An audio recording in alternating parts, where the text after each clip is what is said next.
അവസാനമായി മാധ്യമങ്ങളെ ഫെഫ്ക കണ്ടപ്പോൾ അത് അനിശ്ചിതത്വത്തിലായിരുന്നു. അതിലൊരു നിലപാട് അറിയിക്കണമെന്ന് പറഞ്ഞ് നിർമ്മാതാവിയെ സമീപിച്ചു ണമെന്നാണ് ആവശ്യം. അപ്പോൾ അവർ പറഞ്ഞത് റിവൈസിങ് കമ്മിറ്റി അത് കാണും. ഇപ്പോൾ നിങ്ങൾക്കറിയാവുന്ന പോലെ അപ്പലേറ്റ് ട്രിബ്യൂണൽ ഇല്ല. റിവൈസിങ് കമ്മിറ്റി കാണും, കണ്ടതിന് ശേഷം വിവരം കോടതിയെ അറിയിക്കാം എന്നാണ് പറഞ്ഞിരിക്കുന്നത്. അപ്പോൾ ഇന്നലെ അത് റിവൈസിങ് കമ്മിറ്റിയെ ആ സിനിമ കണ്ടു. ഇതുവരെ കൃത്യമായി രേഖാമൂലം അറിയിപ്പ് കിട്ടിയിട്ടില്ല. പക്ഷേ കോടതി ഇന്ന് ഉച്ച കഴിഞ്ഞാണ് കേസ് പരിഗണിക്കുന്നത്.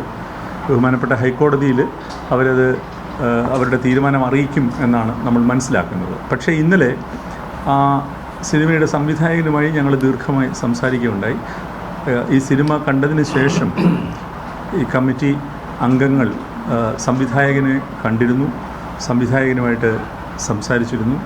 അവരുടെ ഒരേ ഒരു ആവശ്യം ആ കഥാപാത്രത്തിൻ്റെ പേര് മാറ്റണം എന്നുള്ളതാണ്. അവർ ആ സിനിമയെ വളരെയധികം അഭിനന്ദിച്ചാണ് സംസാരിച്ചത്. വളരെയധികം സാമൂഹ്യ പ്രസക്തിയുള്ളൊരു സിനിമയാണ്. വളരെ നല്ല രീതിയിൽ സംവിധാന മികവ് പ്രകടിപ്പിക്കുന്ന സിനിമയാണ് എന്നൊക്കെ അവർ പറഞ്ഞതിന് ശേഷം അവർ പറഞ്ഞത് ഈ പേര് മാറ്റണം. ആ പേര് മാറ്റുമ്പോൾ സ്വാഭാവികമായിട്ടും ആ സിനിമയുടെ ടൈറ്റിൽ നിന്നും ആ പേര് മാറ്റേണ്ടി വരും. കഥാപാത്രത്തിൻ്റെ പേര് മാറ്റുമ്പോൾ സ്വാഭാവികമായിട്ട് അതും സംഭവിക്കുമല്ലോ.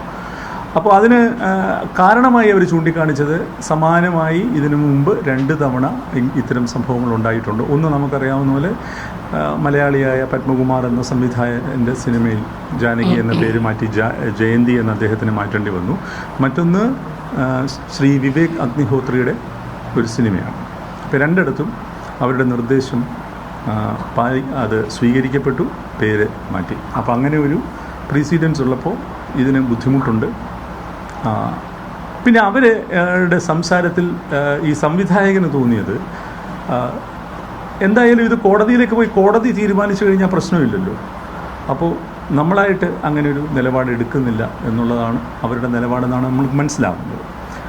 പക്ഷേ ഇവിടെ സംഗതമായിട്ടുള്ള 3-4 ചോദ്യങ്ങളുണ്ട്. ഒന്ന്, ഈ സിനിമയുടെ ട്രെയിലറും ടീസറും CBFC ക്ലിയർ ചെയ്തതാണ്.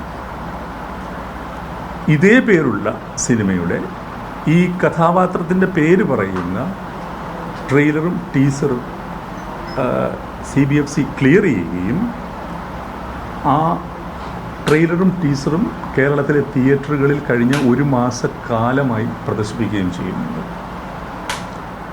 അതിനകത്ത് എന്തെങ്കിലും കമ്മ്യൂണൽ ഡിസ്ഹാർമണി ഉണ്ടായതായിട്ടോ ഒരു ക്രമസമാധാന പ്രശ്നം ഉണ്ടായതായിട്ടോ നമുക്കറിയില്ല. അപ്പോൾ ടീസറിനും ട്രെയിലറിനും ഒരു മാനദണ്ഡം, സിനിമയ്ക്ക് മറ്റൊരു മാനദണ്ഡം. എത്രത്തോളം ആർബിട്രറിയാണ് ഈ സംഗതി എന്നുള്ളത് നിങ്ങൾ തന്നെ നോക്കുക. സിനിമാറ്റോഗ്രാഫ് ആക്ട് പറയുന്നത് 5B പറയുന്നത് a film shall not be certified for public exhibition if in the opinion of the authority competent. ആ വാക്ക് വളരെയധികം പ്രസക്തമാണ്. കമ്പീറ്റൻ്റ് ആയിട്ടുള്ള ഒരു അതോറിറ്റി ആയിരിക്കണം എന്ന് പറയുന്നുണ്ട്. Authority competent to grant the certificate the film or any part of it is against the interest of the sovereignty and integrity of India, the security of the state, friendly relations with foreign state, public order, decency or morality, or involves defamation or contempt of court, or is likely to incite the commission of any offense. ഇതാണ് ഇതിലെ close. അപ്പോൾ മാനദണ്ഡം ഇത്രത്തോളം ജനറലാണ്.